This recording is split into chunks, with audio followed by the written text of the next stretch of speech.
In the turbulent world of Port Charles, the week of June 2–6, 2025, unravels with explosive revelations, emotional reckonings, and shifting family alliances that reshape destinies.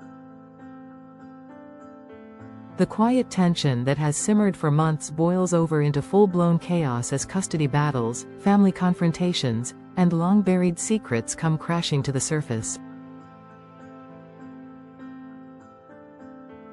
At the center of it all stand Michael Corinthos and Brooke Lynn Quartermain, two individuals fighting not only for what they believe is right but also for the future of the next generation, Wiley and Amelia.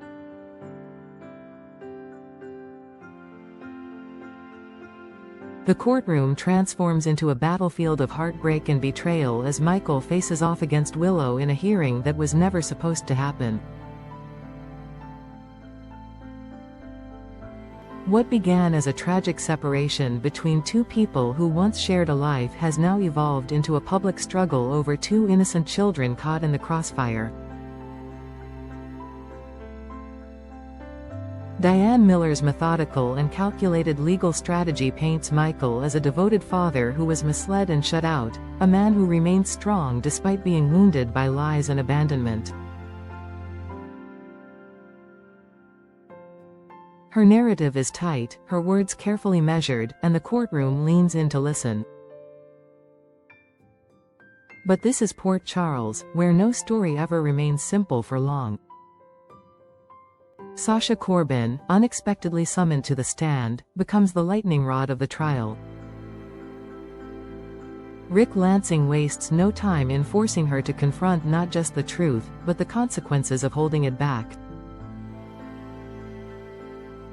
Trembling under oath, Sasha finds herself entangled between protecting her own secrets and exposing the web of deceit that threatens to unravel everything. Willow, initially stoic, is shaken by Sasha's faltering responses and ultimately takes action, standing, speaking, and in doing so, shifting the balance of the trial. What began as a confrontation between legal minds soon transforms into a raw, human reckoning. But the real upheaval doesn't stop there. Nina Reeves, long tormented by guilt and suspicion, finally reaches her breaking point. Whether motivated by self-preservation, maternal instinct, or the desire to end the torment, she makes a full confession, one that changes the entire trajectory of the custody battle. Her admission not only devastates Drew Kane, who had trusted her implicitly, but also ignites a new feud, as Michael, already reeling, struggles to process just how deep the betrayal cuts. Nina's confession is not merely a statement, it is a declaration of war, one that threatens to fracture every alliance she thought she had. Far from the sterile walls of the courthouse, rage consumes Brooke Lynn Quartermain. Her fury knows no bounds, and in a searing confrontation with her grandmother Gloria Cerullo, she unleashes years of pain and bitterness. The revelation of Gloria's marriage to Gio Palmieri, a man whose connection to Brooke Lynn's complicated past only deepens the emotional wounds, becomes the final straw. Brooke Lynn's accusations are harsh, calling her grandmother a disgrace and accusing her of dragging the family name through the mud. Gloria defends herself with grace and sorrow, but nothing can calm Brooke Lynn's fury. In a fit of emotional self-destruction, Brooke Lynn turns her wrath toward Lulu Spencer.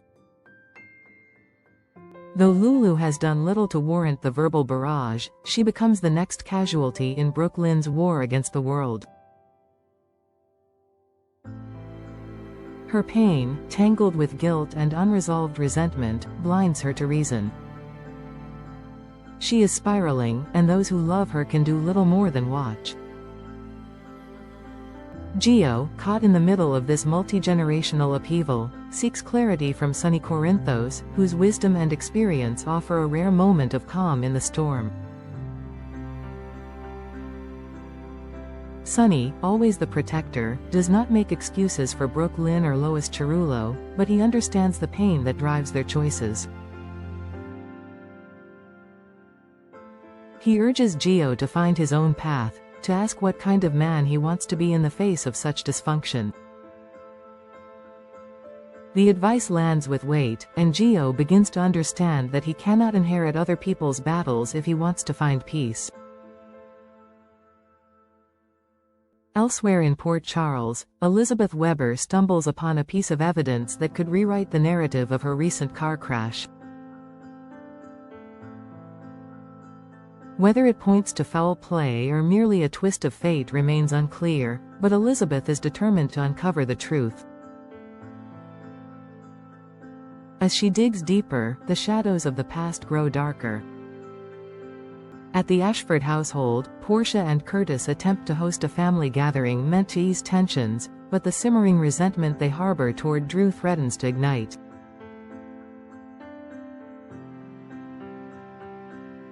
Words unsaid linger in the air like smoke, and every smile masks suspicion.